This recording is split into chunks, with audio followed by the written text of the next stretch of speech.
There's always good reasons for not doing what you should. That's for sure. The reasons pile up day after day to not do what you should, especially because you're aiming at things in the future. You can put them off indefinitely, right? Because of the demands of the day. When you leave somewhere terrible, do not look back. There's no nostalgia. That's the letting the dead parts of yourself go. And then if you're going to follow the good, there's no excuse not to do it, and it means no excuse whatsoever, under any circumstances. And then it's taken even farther with regards to familiar relationships. It is, you can't even let them stand in your way. And I think that's all true. Like, there's no excuse whatsoever for not getting at what it is that you should be doing.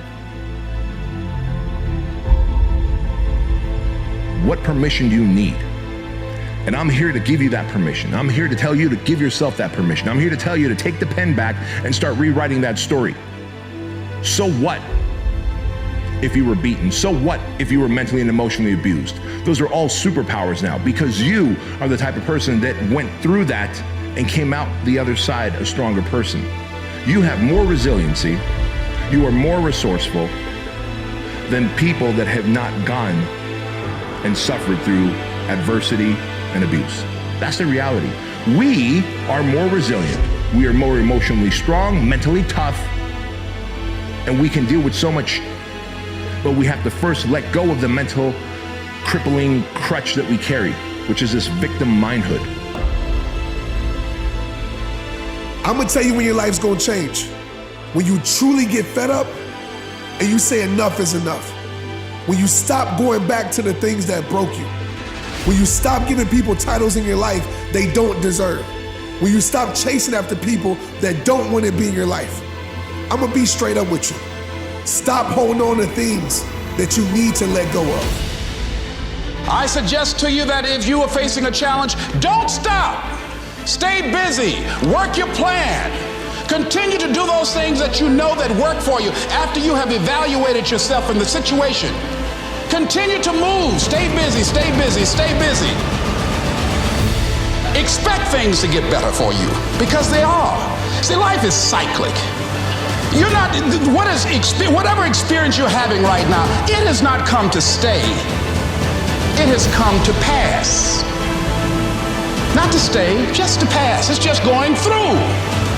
The biggest challenge is to know what's happening. This is a part of this thing we call life. This too shall pass. And maintaining perspective, putting it in perspective. Most people are so afraid to fail that they come up with this whole story that it's worse than it is. And of course, when you make it worse than it is, it overwhelms you, and now you won't begin. I've tried, what will people say? I've tried everything. If you tried everything, you'd have what you want. It's about facing your fears. It takes discipline to face your fears so you can conquer them.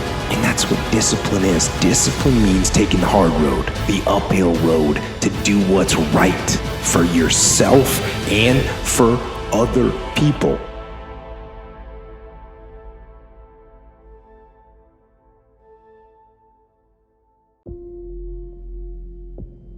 A victim consciousness is when we allow something in our outer environment to control the way we feel and think. Something in my outer environment, some person or some condition, is controlling the way I think and feel. Now, that's not the truth. That's just a response, right? So anything that controls our thoughts and feelings causes us to be victim to those things.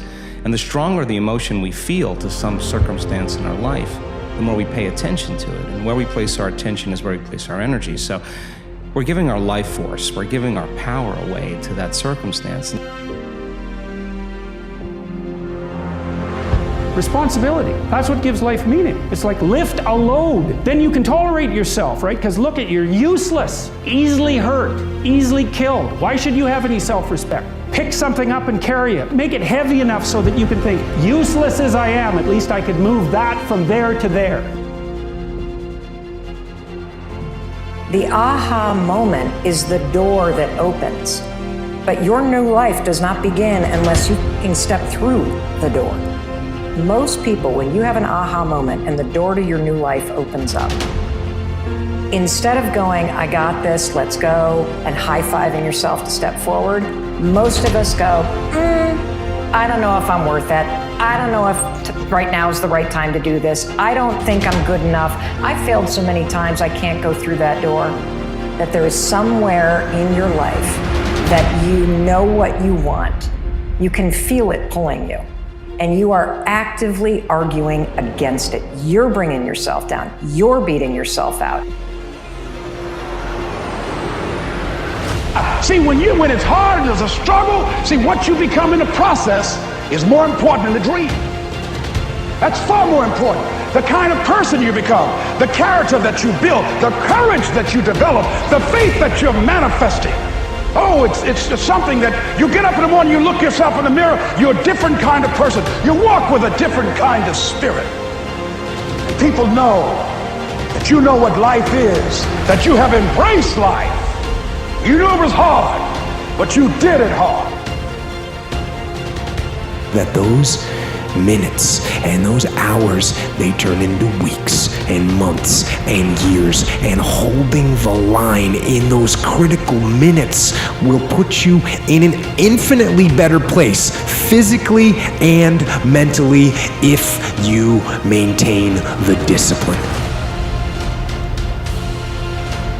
So work through the weakness, fight through the temptation, hold the line.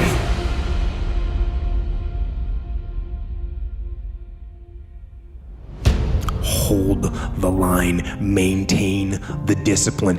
It is not easy,